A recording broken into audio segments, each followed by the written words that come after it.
Go that way. Welcome back. We're back with Between the Lines, another week, Thursday night. Here we are, and we're back with Congressman Chuck Fleischmann again this week. Did a lot of international talking last week. We're going to find out what our country's doing here domestically, some of the issues, and find out what he thinks is going to happen and where our budgets are at, and anything we can think about to talk about. We're going to talk. Welcome back. Alan, it's great to be with you, sir, and always good to be back. I switched to my ball tie this week. Go Vols, go Big Orange. You know, you were talking last week about coming in and offering stuff, and we don't offer as much as other countries, if you'll remember, et cetera, et cetera. And I was thinking about UT and Alabama Law School. Ouch. Proud graduate of the University of Tennessee in Knoxville, as is my wife. Yes. However, my sons went in the other direction. Well, they got incentives. They got incentives. That's what we've been exactly talking about. right. So they went the way they needed to go. They're doing well. Very well. Yep. Yeah, good kids. God bless them. All three of them. We talked last week a lot about international stuff. I want to get into the domestic stuff and talk a little bit about it. Congress, we've always said that the Democrats and Republicans agree on 90% of the stuff, 80% of the stuff, but it's 20% that everybody hears about. You know, you work through bills every day.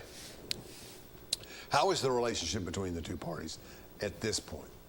Terrible? Strained. It's strained. It depends on the issue. It's an excellent question, Alan. I have worked now with 3 administrations in the House. First the Obama administration, then the Trump administration, now the Biden administration. And I always say people are human, and people look at me and laugh. What do you mean people are human? Well, people have strengths. People have frailties, weaknesses. Okay, Sure. we are human. But people become friends sometimes who disagree on issues. Sure. People become foes who agree on issues. You and Ernie Moniz. Well, and Moniz and I disagreed on a lot of things. We agreed on some things. He was with Obama, but every time I asked him for something for Oak Ridge, he came through. But he was very confident. But he knew the SNS, and we talked about SNS2, which we're going to get, spallation neutron source 2 at the lab, additive manufacturing. Just a bright all the guy. different things. Bright guy. And we still, on occasion, get together and agree to disagree on some really strong issues. But having said that, outside of myself, we'll take a look at some of the bills. The Homeland Security bill. I'm the highest Republican, the ranking member on Homeland Security appropriations. So I'm responsible for carrying the water for the Republicans on that portfolio. What is that portfolio? Our great United States Coast Guard, okay? Our great United States Secret Service. Now, take those 2 bills, all right? There is so much agreement on that. TSA, there's agreement there. Where does it fall apart? ICE, CBP. Let's face it, I want to fund CBP? the wall, Border Patrol agents, okay? I want to make sure those men and women have the resources necessary to keep the illegals out. Democrats want them to come in, okay? And I'm oversimplifying. But, so there are wedge issues. So you'll take a bill like the Homeland bill, the Energy and Water bill, which I championed for Oak Ridge, our great ORNL, our lab, Y12 UPF, and our great legacy cleanup mission here in Oak Ridge. And staying on that for a second, and we'll come back to what you're saying, but we finally got some stability at Y12 and Oak Ridge recently. Oh, yes, we did. We needed it bad. Let's talk about that. Yeah. I don't pick winners and losers, okay? I don't pick the contractors, but I'm very concerned about our missions here, which are critically important to our nation's success. I think we have the best lab in the country at ORNL. The folks at Y12 have done a tremendous job. And NSA keeping our nation's nuclear arsenal safe and secure for years. We have a sister site in Pantex in Texas. They do the primaries, we do the secondaries. We're building the uranium processing facility, that $6.5 billion facility, largest construction project in the state of Tennessee. And why is the UPS facility necessary? Because that is going to be the facility that replaces Y12 and those critical missions for our nation's nuclear security, and it is going to be state-of-the-art. It almost did not happen. Well, we won't replace Y12 altogether. Yeah, Y12 ultimately will close down and transition all of its in work 20, 30 years? It'll be slower than we like, but hopefully Y-12 will be open by 2025, 2026. UPF, you will move, UPF will, and then they'll move that over. The building, it's not so much the function. The building is falling apart. These poor workers. So when you say Y-12, what you really mean is the facilities of yes. Y-12. I see Yes, but the mission is going to be better, enhanced, critically important to our nation's nuclear security. And guess what? It almost didn't happen. When I went to Congress 12 years ago, people were like, well, are we going to actually do the UPF? And they said it's going to be $20 million. It wasn't going to work. They couldn't get the design right. We all got together. And why do we need to, are we the only country that processes uranium? No, unfortunately, a little country called Russia does actually a pretty good job of it, and they sell it to the world. We need to make sure that we keep America's nuclear arsenal strong and secure, and that we make sure that America can take care of America's needs. We don't want to be dependent on Russia or China for anything like that. So we do a lot of essential, without going into detail, a lot of essential and parts and everything gets shipped to Pantex and it gets shipped to the Department of Defense. That's what your encyclopedia would tell you. Right. So the uranium's crucial here. That's part of what we do, right? You're so right. And we go back to the Manhattan Project. Oak Ridge was the uranium center of the world. That's where we built the first uranium bomb. Plutonium is done much more work out west at other sites. Both very important, very different needs. Yes. And then the third thing I have got to talk about is nuclear cleanup, legacy cleanup. We are cleaning up mercury. We're cleaning up radiologically contaminated buildings, other buildings. We've got like 70 buildings to take down over time. That's why we've got to build that disposal cell here so that we can take down these buildings and do what? Build an Oak Ridge Airport. I am so excited about that. Get some money Been for that, working for years on getting our Oak Ridge Airport. But people won't come to work. Key people, we're talking about Pantex and Y-12 and yes. We have deliveries. We have products that you as an oversight, you want to see Y-12 get their job done at Pantex and of course R&L research and everything. But if you don't have a stable contract. That's correct. And we've been that's why it was so important to get 3 years. Let's talk about it. Yeah. Let's talk about it, and I am thankful. Let me say I'm thankful. First of all, let's talk about a big three missions. ORNL, run by my alma mater, the University of Tennessee at Knoxville, go Big Orange, and a company called Battelle. Battelle runs a lot of labs all over the country. They're based in Ohio. They do a good job. But we have UT Battelle running ORNL, the best, strongest national lab in the country by far. Every critical mission a national lab does, ORNL does it. Now, Y-12, UPF, Pantex. That was the problem. A couple of years ago, the NNSA, the federal government agency charged with that, decided that they were not going to give the incumbent contractor, which is CNS, which basically is Bechtel and Leidos and a host of other players. They decided they were not going to renew that contract. That was NNSA's decision. I kept saying we've got to make sure we compete and complete our missions at Y-12, at Pantex, and build UPF. This is where it gets dicey. They put out a contract, NNSA, other people bid. So you had 3 teams bid. They awarded it to a competitive team. That's right. That's their prerogative. But then there was a protest. It got pulled back. Just last week, NNSA contacted me, like they should have, before they contacted the contractors, and said, Congressman, basically, we're going to stop the madness, correct the mistakes that were made over time, and we are basically going to give the incumbent contractor a 2 to 3 year extension plus as much as a 5 at Y-12, Pantex, and of course, they were always going to keep UPF with CNS. Why was that important? It stopped the bleeding in the community. I'm not here to pick winners and losers, but I will tell you this. If you don't have a contractor, if you have uncertainty, you have thousands of hard-working East Tennesseans in Anderson, Morgan, Roane, all of our surrounding counties, even Knox County. Love Knox County. It's not in the second district. It's not in the third district. Okay. But they come over here and they work. Yeah, third. Right? You need predictability. We got that. And I will also say this, to DOE's credit, they awarded the big cleanup contract a few months ago, and the new contractor has taken over. The new contractor is the old contractor. It's called UCOR. It's a mix of Amentum and Jacobs. They did a great job, whether you're a Republican, Democrat. They got all kinds of awards for the job that they've done cleaning up our legacy waste sites, which I think is a federal government obligation to the citizens of Oak Ridge. I want a healthy site. I want to see these sites cleaned up. And what do? We make new sites. We have economic development, and we're going to get an airport. Maybe it'll be the Allen Beauchamp International Airport. Come on now. Is it International Airport? Sure. If you're involved, we got to. I mean, I was saying though, it's everywhere. Who's going to be able to land at this airport? Okay, good question. It's going to be a smaller runway. In all seriousness, more corporate planes, probably a 5,000-foot runway as opposed to 10. But that's not necessarily in stone. But it's going to make it easier. How long is McGee Tyson? 10,000. Okay, it takes the larger planes. But think about it, and people know, Oak Ridge is my beloved city. I love the people here. I love our mission. I love our history, everything about it. And you talk to anybody, talk to the president of Egypt, talk to President Trump, he'll say, Chuck Fleischmann, Oak Ridge, okay? Now, Oak Ridge is the last large city in the great state of Tennessee without a municipal airport. I didn't know that. Yeah, so we got a beautiful one built. Clarksville has one? I don't know if Clarksville has one. I don't know if they're as large as Oak Ridge, though. So, Clarksville 3 times bigger. Okay, then they must have one.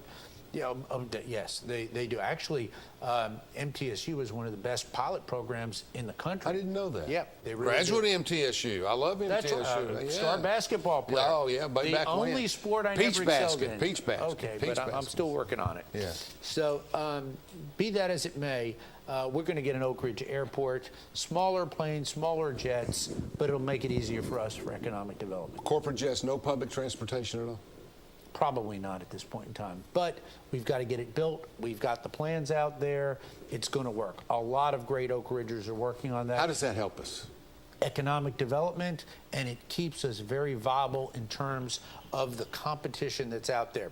Who do I compete against, okay? I put my 3rd District Tennessee hat on. Many times, I'm not fighting Republicans, Democrats, or independents for something. I'm competing with other sites. DOE sites, Idaho, Savannah River, Hanford, Washington. There's a keen battle for funds. That's why it's so important that I serve on the Appropriations Committee and that I'm a senior appropriator. Next time I'll be what we call a quote-unquote cardinal, meaning a subcommittee chairman on appropriations. Why is that important for the great state of Tennessee? Because I basically, excuse the colloquialism, bring the bacon back for the state of Tennessee. I make sure that $7.2 billion is coming into this community in Oak Ridge. It was $4 billion when I got. Wow. You're on labor age too? I'm on labor education. That's education, right? So UT and other universities Absolutely. are dependent on your funding as well. And Homeland. So I've actually got 3. Even though we're in the minority, we're only supposed to be on 2 subcommittees. Right. I took on the workload, and my staff did, to be on 3 major subcommittees. Next time I will chair one, but I will probably always be on energy and water as long as I'm there. Why? Because of Oak Ridge. But if you're chairman energy and water, would you have another one? Probably. Yes, I will probably have either labor, H, and or a 3rd. Do I stay on Homeland or not? That's an open question. May do state and foreign ops. There are 12 subcommittees on the full appropriations committee, all of which are very important to doing what? Funding the key government initiatives that we've got. Obviously, Oak Ridge gets a larger share and does great things for it for our nation. Let's go to break. 2 minutes, and we'll be right back with Congressman Fleischmann. Unlike other health concerns, mental illness is not always easy to see. DEPR. Mental illness doesn't show up on a scale. Bipolar? Sorting out a mental health concern takes professional diagnosis and treatment. Anxiety. I thought so. If you or a loved one has a mental health concern, don't go it alone. For 24-hour free and confidential information and treatment referral, call 1-800-662-HELP. Learn more at samhsa.gov/support. What if one day you went to your secret hiding place, and instead of what you came for, you found this? What would you do? The truth is, all drug use comes with risk. Before drugs take their toll on you and your family, know that there is help. You can quit. If you or someone you love is struggling with drug use, call 1-800-662-HELP for 24-hour free and confidential information and treatment referral, or go to samhsa.gov/know-the-risks. Hello, I'm District Attorney General Dave Clark. My fellow DAs and I successfully fought for new elder abuse laws and procedures that have police departments and agencies using improved tools to protect our seniors. Victims of elder abuse are often unable to recognize or report abuse themselves. They need your voice. If you suspect abuse, contact local law enforcement or adult protective services. Let's work together to protect our seniors. I'm Andrew Saul, Commissioner of Social Security. Beware of telephone scammers pretending to be government employees. Real Social Security employees will never threaten you. Callers threatening you with arrest or other legal action and demanding money are not from us. If you receive a call like this, hang up. Do not provide them with any form of payment or information. Report the call at oig.ssa.gov.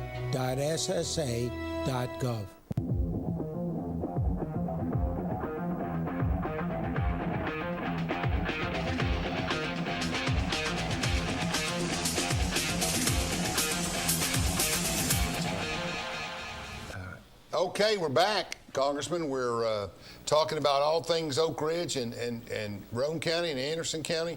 A lot of turnover in government this year. We're going to see a lot. I think we're going to see a younger group of people.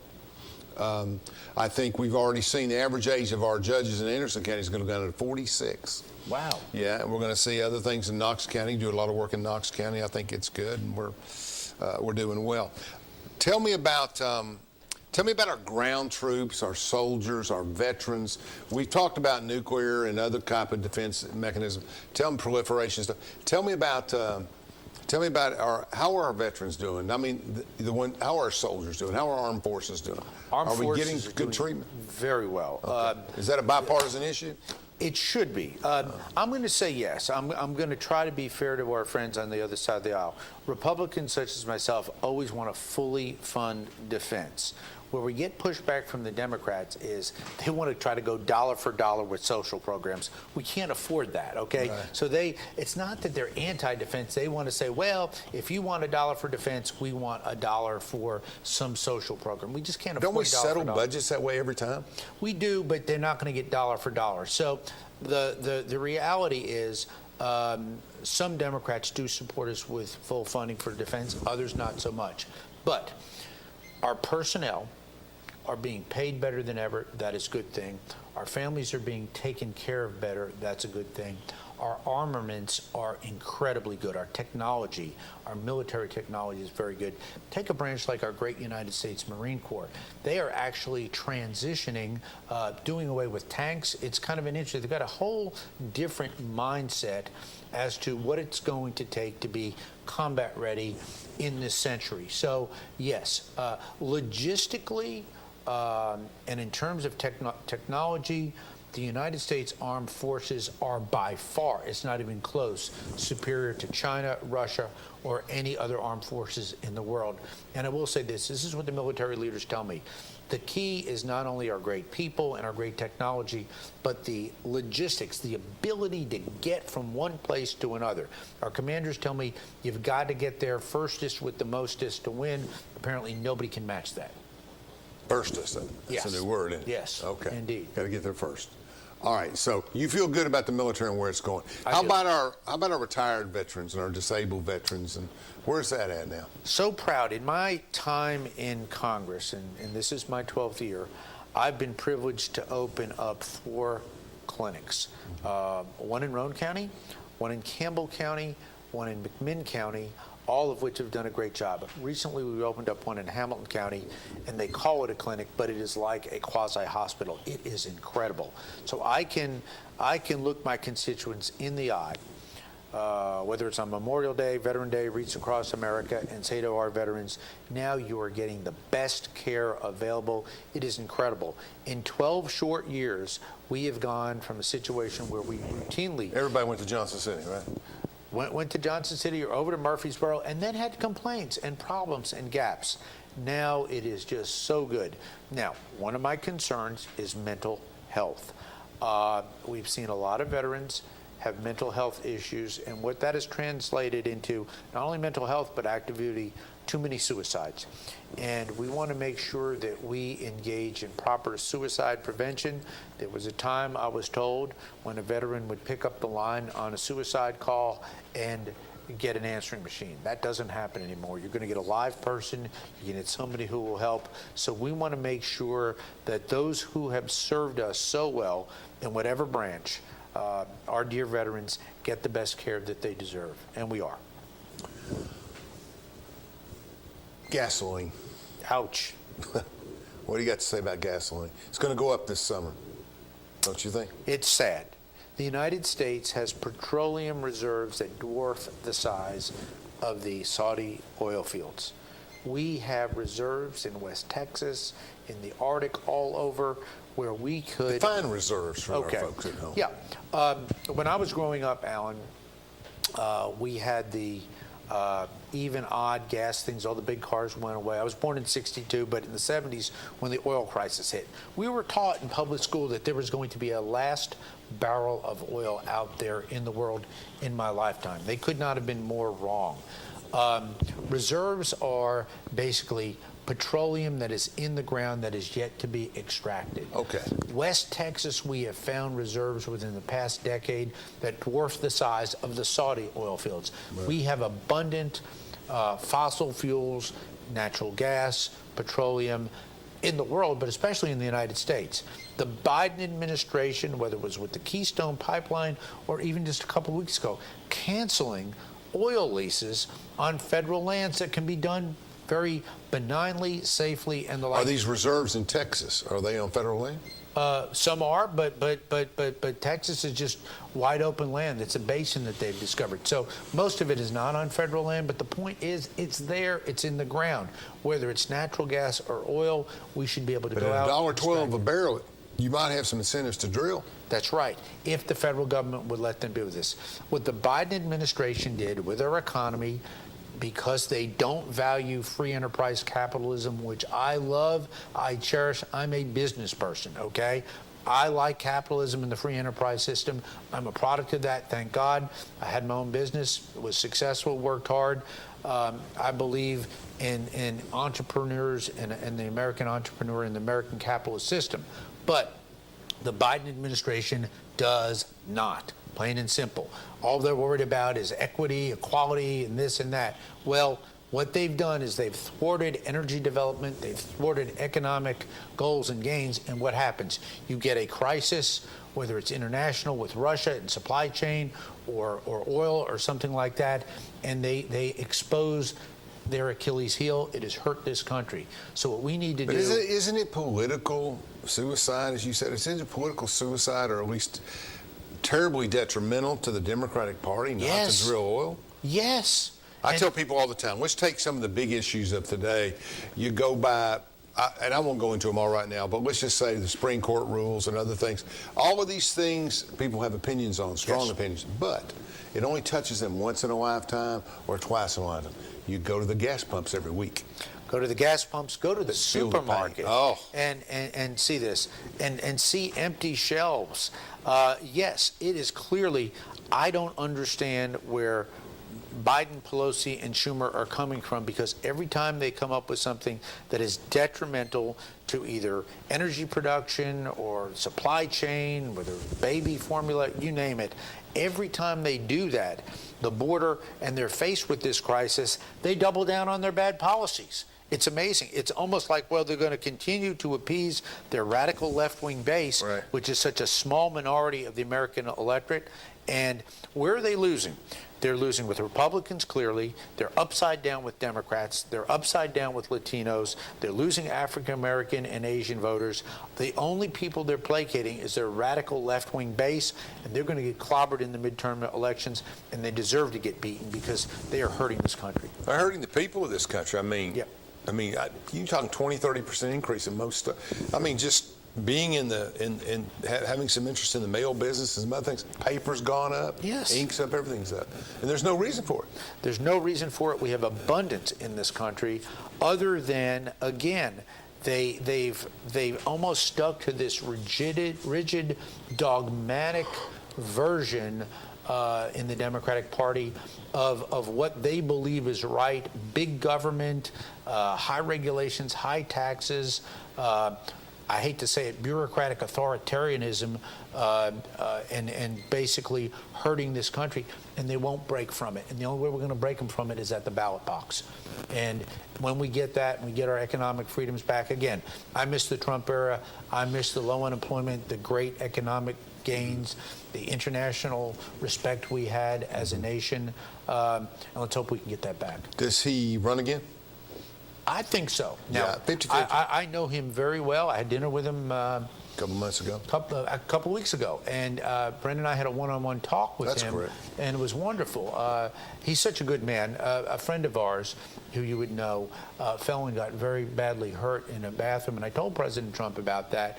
Not only did he sign the card for him, he said, "Chuck, let me go get one of my presidential pens," and he said, "Would you give this to this person?" Sure. Just really, just a wonderful, good-hearted person Trump is. I don't think the American people have gotten to really see that great side of him, but he's very caring. But the reality is, he's going to have a decision to make after the midterms. I think. Well, health is the big player, right? Yeah, he's healthy. He's sharp as a tack. He's strong as a So bull. the longer he continues like that, the more chance he gets in the mix. Yes. That's And I true with think- any 76-year-old. And I will say this, and he'll be, 78 by the time he runs. Right. But I would say this: if Donald Trump decides that he wants to be the nominee, he will be the nominee of our party. Let me ask you this. If Donald Trump does not run, Yes. give me 3 names. Ron DeSantis, Obviously. clearly. Border state, borderline. Florida governor, very popular, brings a lot to the table. I know him very well. He gets a lot of exposure. Gets a lot of exposure. I served with him in Congress. Yeah. Played baseball with him. Very adept athlete. Very bright. Looking at the Senate, Tom Cotton. I think Cotton. Yeah, but what does Arkansas bring us? I mean, you don't get no votes. Yeah, but he he's got to be a brand or a template or something. but he has been a good, solid senator, good common I like sense the guy, conservative. Yeah, very good friends with Bill Haggerty, Yes, our he great is. senator.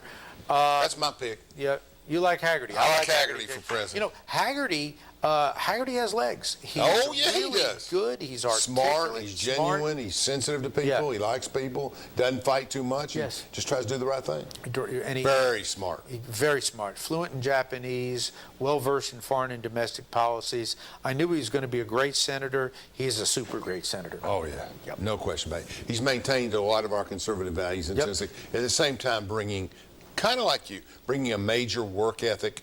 And he I think Frist had that. Sure. And I think, it's easier to be Fred Thompson because you get 5-minute press conference, you're done. You really get it out there. He had charisma too. Gosh, I knew Fred. But so well. Frist, he was a grinder. He worked really Yes, hard. yes. And so does Bill Haggerty. Haggerty does, and Haggerty's got that charisma and that savoir-faire. Let's talk about some potential female candidates at the top of the Republican ticket. I've Yes, always said we please. will have a Republican female president before a Democratic female president. I really believe that because Well, our party. I told somebody last week. I said, look, on the show, I said 2 weeks ago, I said, Republicans looking for candidates on the federal level are looking for women first. Sure, we are. I mean, they're coming. Last cycle, how many? And hey, Knoxville County Commission is going to have almost an equal number of women. Yes. We're going to have 3 or 4, God willing, in Anderson County. And I know one in particular. Yeah, you I do like know one. a And we lot. appreciate your support. Yes, but indeed. she's going Saber's 50-50 on us. She'll call you on Yeah, that. that's right. Hey, look, 50-50. I'll take 50-50 That's with it. her any day. That's The good. disclaimer on that is my wife is running for county commission in Oak Indeed. Ridge for county commission. She's been, obviously we've been friends, and Chuck is our son's godfather, so we all know each other very well. Well, I think she's battling a little medical problem, but she's got a good chance. But anyway, She's tough. women But, at the top. Women at the top. Christy Nome, I know very well. I served with Christy. Another 3 electoral votes. So yeah, well, yes, but brings a charisma to it, sure. Yes, to the ticket. Our party is doing so well. The Republican Party doing very well in the African American community. Amazing in the Latino community. The numbers yeah. are really staggering high. Why? Because the Latino community loves faith, loves family, values hard work, great values. Doesn't understand taxes. And yes, that's right. And values the freedoms of these countries. These are yeah. people coming from countries where they've seen the ills of socialism or communism. Sure, the Guatemalans and everybody. Anarchy. That's exactly right. So we're doing well there, doing better with Asian Americans. But I think putting weren't Asian Americans always more Republican? You'd think so, but I've had a lot of candid conversations. They've been voting Democratic in the last couple presidential elections. And I've tried to have that conversation with a lot of Asian Americans, and they want to feel welcome in the party. I say, you are more than welcome in the party. We want you in the party. But there's just a belief that in some sectors that they have not been welcomed, but we're going to change that. We're going to have an open tent, open party, and bring everybody in. And it's about our values, our great constitutional values that our founding fathers gave us. It's about the free enterprise system and real opportunity. And you know, and immigrants that I know as a whole, and Hispanic culture, they just don't. The excesses on the left are not socially acceptable to them. Let's take a break, and we'll be right back to talk more with Congressman Chuck Fleischmann. At Social Security, we are always thinking of ways to save you time and make things easier. That's why we created My Social Security. A My Social Security account allows you to access your earnings history and benefits information, request a replacement Social Security card, get a proof of income letter, estimate and apply for benefits, and more. Save time. Go online. Open a My Social Security account at ssa.gov/myaccount. Social Security. Securing today and tomorrow. Produced at U.S. taxpayer expense. This is my husband, Alex Hussey. Alex is about 2 weeks away from coming home. I was point man on foot patrol, and I stopped on the bomb. Lost my legs, my left hand, in an explosion. And he suffered a severe traumatic brain injury. As America's veterans face challenges, DAV is there. There are so many mountains to climb, and we do it together. With the right support, more veterans can reach victories, great and small. Come on, Alex, take on this mountain. That's what this is all about. DAV provides a lifetime of support to veterans of every generation, helping more than 1 million veterans each year. Alex has conquered this mountain. That's something he won't forget. With the right support, there are no limits. Look at that smile! You did it! But there's more to be done, and more victories to be won. This has meant so much. Thank you, DAV. Alex Hussey, thank you for your service. Support more victories for veterans. Go to DAV.org.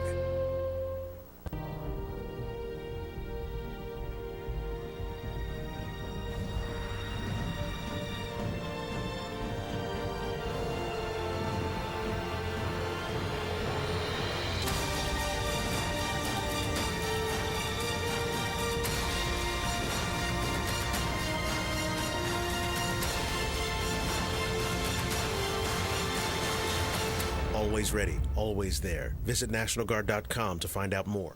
Hello, I'm District Attorney General Dave Clark. My fellow DAs and I successfully fought for new elder abuse laws and procedures that have police departments and agencies using improved tools to protect our seniors. Victims of elder abuse are often unable to recognize or report abuse themselves. They need your voice. If you suspect abuse, contact local law enforcement or adult protective services. Let's work together to protect our seniors.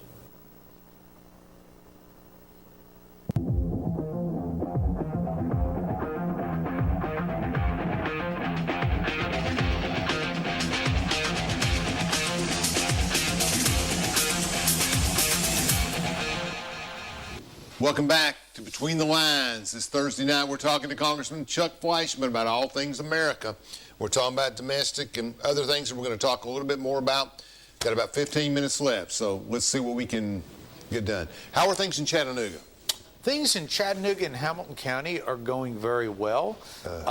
Over the past decade, we grew by about 20,000, so we didn't experience the tremendous growth that Middle Tennessee had. That's where it was abundant, but we did well. We grew. We're going to have another large economic site, the McDonald Farm, that's going to be developed over in the Hickson area. It's doing well. Tourism is up. It's a beautiful city. We have beautiful. It's grown. Looks like Rome. It's got all the hills. Oh yeah, 350,000 people in Hamilton County, doing well. just picked up in redistricting Bradley County, which is 110,000. I just did some work down there, and we had some successful work. And so it's an interesting well. county. Yeah, it it's is an interesting county. And Polk.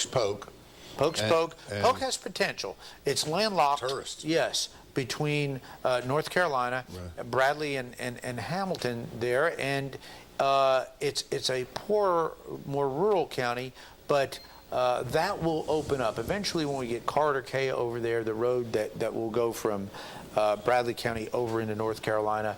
We'll see Polk County build up on boom. the axis. Yeah. Yes, it's just a beautiful place. Oh, it is. It's a gorgeous tourist place, and we've had a lot of people over there. And Monroe, I've been down there a lot this spring. It's got a nice place. It's nice. I mean, I like Doing Athens. well. Athens is seems like it's more the friendly city. It's a great county, McMinn and Monroe, great manufacturing base. We've seen a lot of the boat manufacturers go in there. Not only go in there, but they've expanded. We're seeing all types of automotive manufacturers go in there. So McMinn and Monroe doing extremely well. Monroe is my largest county geographically. Hamilton is population. It is big. Bigger than it is Anderson. Beautiful. Yes, it is large. Backs up to the Smokies.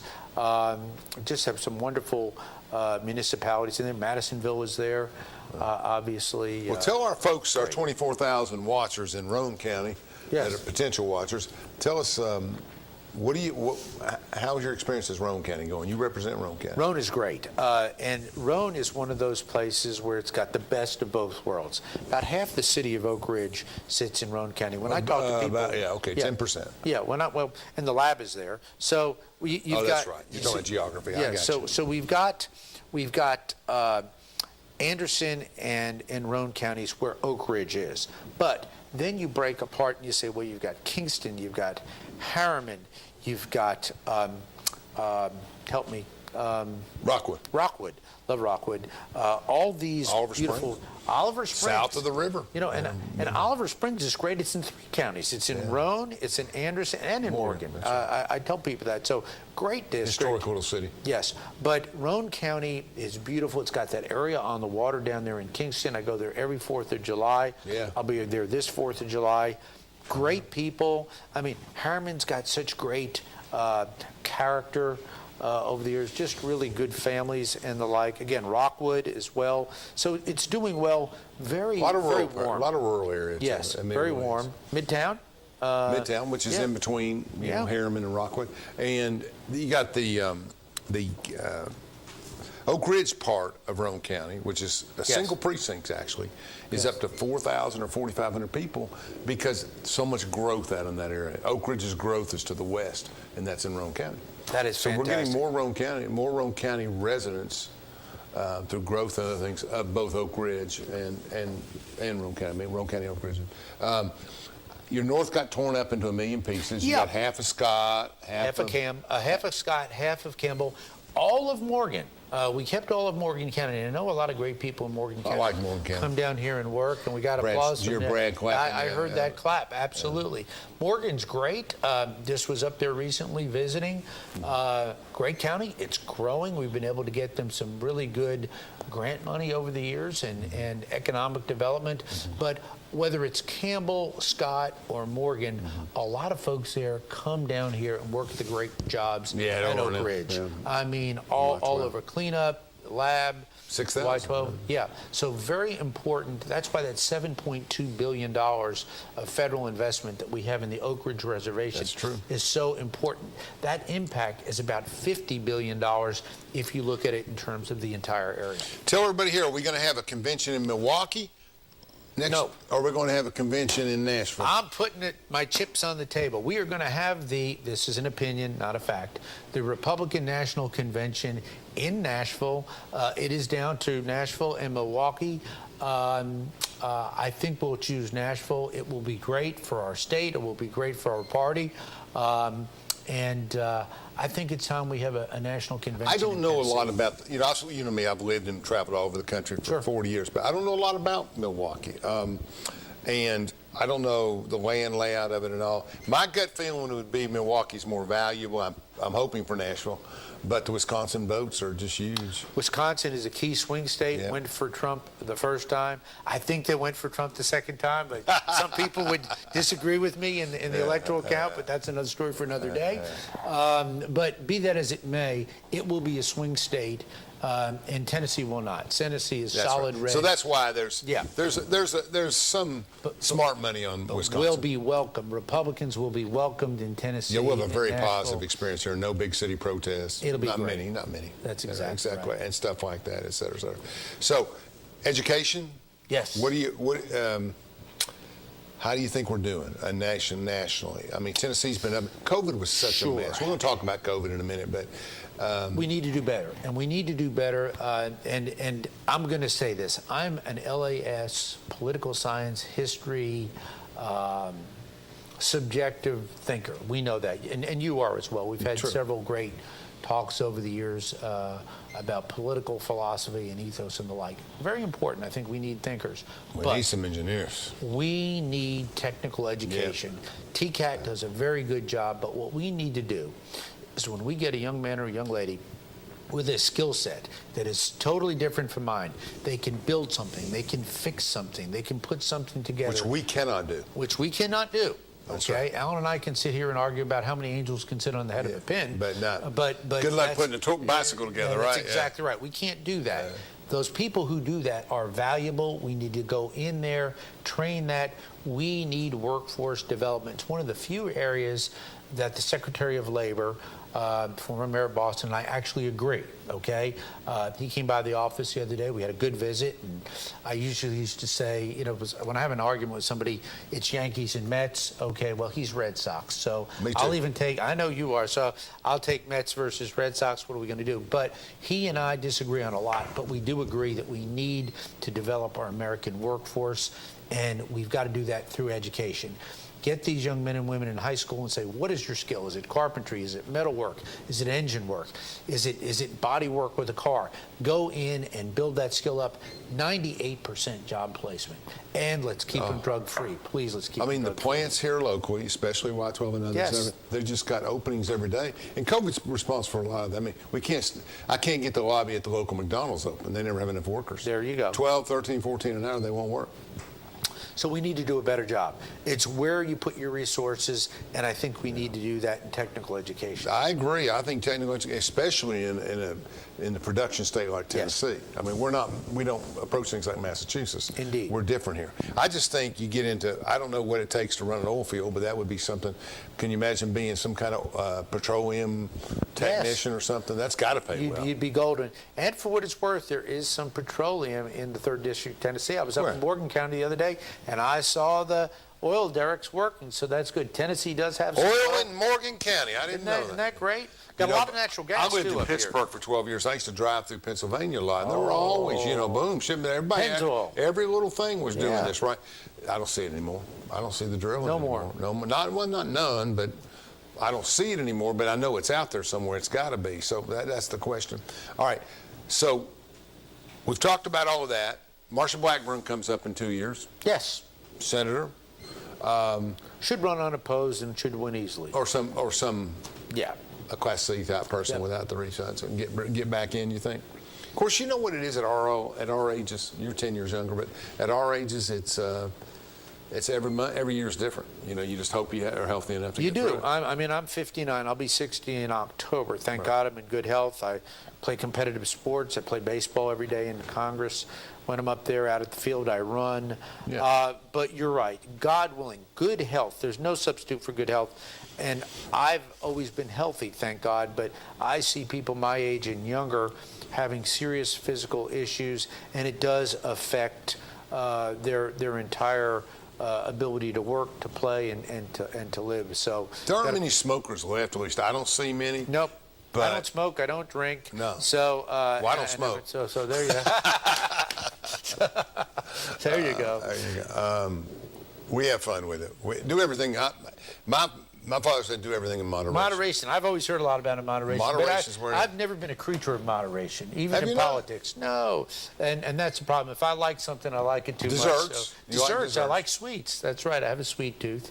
And the like. If you could sit down for 2 hours with any world leader, who would you want to sit down with? Wow.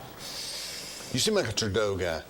No. I wouldn't want to just sit there and criticize him for 2 hours. Yeah, I understand. Yeah. I think, again, if I could make a difference in changing the direction, I'd sit with North Korea's leader or Putin and say, good gosh, what are you doing? You're going in the wrong direction, and your legacy is going to be a disaster. Knowing the psychohistory of both those opponents, you're not going to get anything done in 2 hours. No. My question to you is,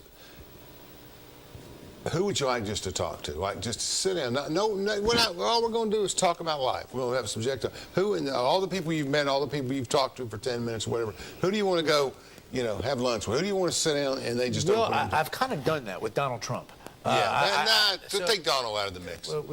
Somebody not in the United States. Somebody not in the United States. Maybe Xi in China, and because he is in the position now where I'd like to sit down and say, okay, look, he's not made the mistakes that Putin have made. He's got a plan of action. He's America's biggest competitor. Mm-hmm. People never understood. Donald Trump was great for the United States of America. He was 100% American, but he respected the fact that Xi was for China. Trump was for America, he was for China, and they would compete. I think I'd like to sit down with him and say, look, let's find out what is your plan, and this is our plan, basically, and just make sure you never go there with nuclear, and just to try to get his worldview. What is that? What makes him tick? He declared himself, I think, pretty much president for life over there. Again, big difference in their system versus ours. How old is he? 70? Yeah. Yeah. So give or take a few. Yeah. So be that as it may, just to sit down and say, okay, where are you and where you're going, and what are you building behind you? Okay. I've always worried about America because what is our bench going to look like? We talked about presidential candidates and things like that. We go from a great president, in my view, to Donald Trump, to poor Joe Biden, a handled president, and I'm being just kind. What are we going to get next? Where are our political parties building our benches? Is it at the governor's level? Is it in the Senate? I'll tell you who it's going to be. It's going to be women. I'm in the playing field every day. I'm out here in the mortar field. Women are winning. Women are moving up. Yep. It's a whole generation coming of women leaders, I'm telling you. And I'm so glad to see women with conservative values. Yeah. Not only on Roe versus Wade. It's amazing how women have had very strong conservative values and really starting to lead in our party, innovative ideas. And I think that's great because it's wonderful when you sit with a woman governor or a woman senator or a woman House member, and they say, look, this is my life experience. Very different from my life experience. What have they experienced? Did they experience sexual harassment? If they did, what was that like? How did they overcome that? How did they deal with that?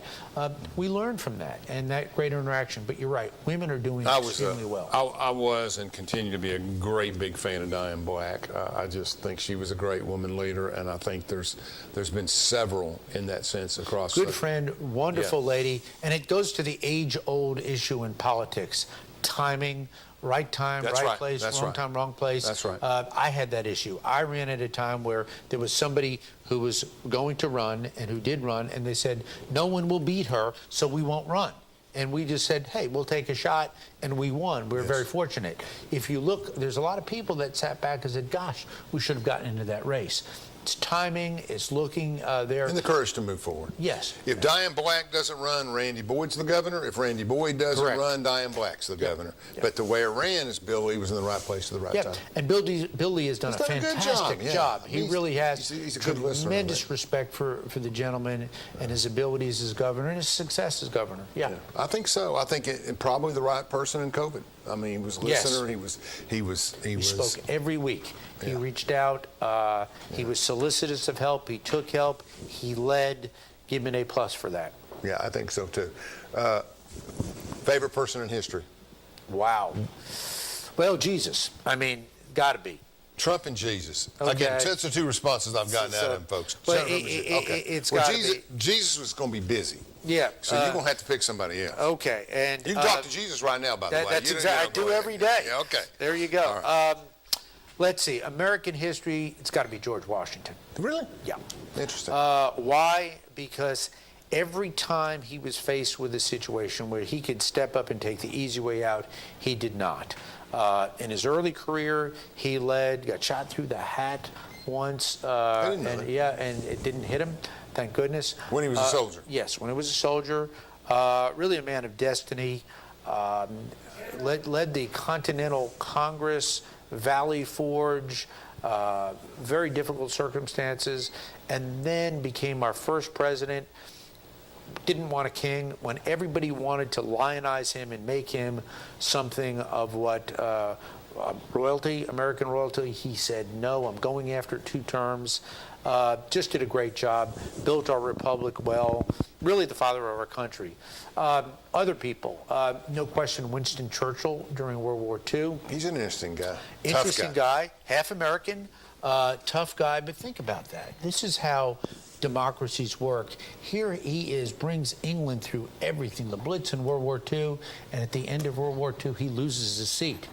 Attlee beats him. A socialist beats him. The Labor Party beats him. He does come back and have another good run, but how do you figure the electorate in England? I've been trying to before. I'm Yeah. as good as anybody, but So, I can't really.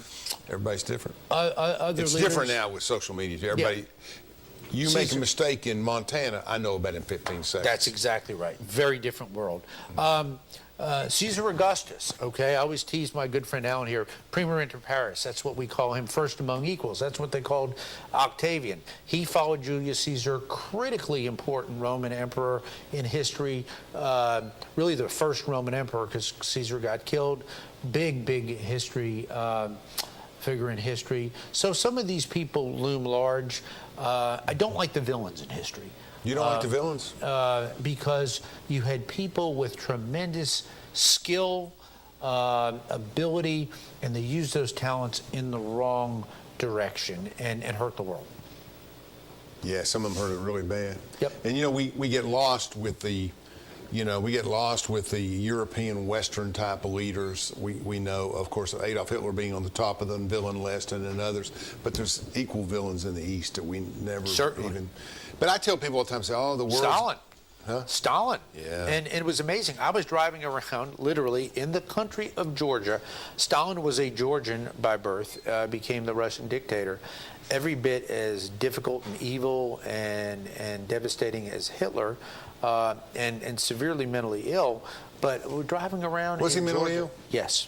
They know that now? Yes, they know that now. So Abused much as so. a child or something? We don't know for sure. Paranoid. Some of his most loyal generals he would just kill. And why? They were loyal. They just kind of a Nero quality, yeah. Yeah, that's right. And that's what's so great about our system. You get a bad leader, we do have checks and balances in the system. Under Rome, I talked about Caesar Augustus, who was pretty much viewed as a very successful Roman leader, a Caesar. But where do you go from there? You go from Tiberius to Nero to Caligula, maybe not in that order, but you get some bad leaders who take the empire in the wrong direction. So, but we've had our share of good leaders, and I'm going to be an optimist. I'm hoping that great world leader is still out there today. We don't know who that is going to be, a man or a woman who's going to step forward. Margaret Thatcher, Ronald Reagan. I knew Ronald Reagan. I can't forget him in American history. Probably, maybe third to either Washington, Lincoln, and Reagan. Lincoln obviously led the nation in a very divided time and a tumultuous time, and thank God it came back together. But Ronald Reagan I actually met and spoke with, very inspirational. Yes. And he was classic with the quips. Yes, he was. He was quick. Yep. He kind of had that Zelensky quality, you know, where Yes. I don't need a ride, I need a gun. And then as a know? Catholic, I've got to say this, Jack Kennedy. Well, you know, John had Kennedy, class. who I was going to say when I was going to respond, that there are times in his history, another one of destiny, that just basically he was so intellectual. So, I mean, what pushed him? But I kind of know the answers, you know, that's 60s stuff. I mean, when you go back to what motivated Madison, what motivated Jefferson, some of the big time guys, it's a different question. But it is, and he. I have more European interest in discussions, though. I'd like, you know. Well, the Europeans are half an much hour more, with Napoleon would be interesting. Yes, and what happened at Waterloo? Yeah, but be that as it may, or with Josephine, very interesting situation. I was thinking about the military and the yes, ruling. Well, stuff. you know, these great leaders all have. I read great love Napoleon's interests. autobiography. Yes. I did Cicero and other, and Napoleon was interesting as a child. I mean, his development was. Yes. He had a few missed opportunities that could have gone either way. Yep. When he was trying to do his thing, et cetera, et cetera. Ended up in exile. Yep. He did, and that was respectful in a sense. They didn't just kill him. Yep. Made the mistake that Hitler made and other people made, invaded Russia. Actually, many people don't know, Napoleon actually burned Moscow.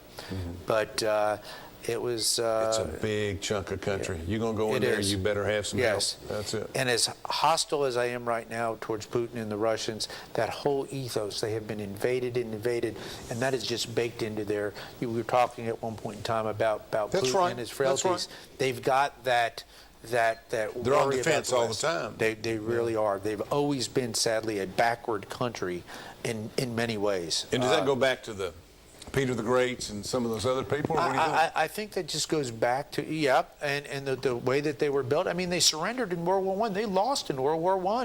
And then they went, I think the fact that they went Bolshevist, I mean, that was the first country really, oddly, to adopt Marxism, and which was an abysmal failure and is an abysmal failure, but it thwarted them, and they've had such problems. And that's why I had hoped that the Russian Federation would have been more of a world player in terms of getting involved, being a positive actor, and they have not. They have not. But you would run some of that into their cultural history of distrust. Yes. It's baked into their ethos. It's got to be. Favorite country to go to and travel? Well, I love the United States. The best trip I ever had was to Israel, to see the Holy Land. Yeah, that's got to be tough. To go there, see the Church of the Nativity in Bethlehem, where Jesus was born.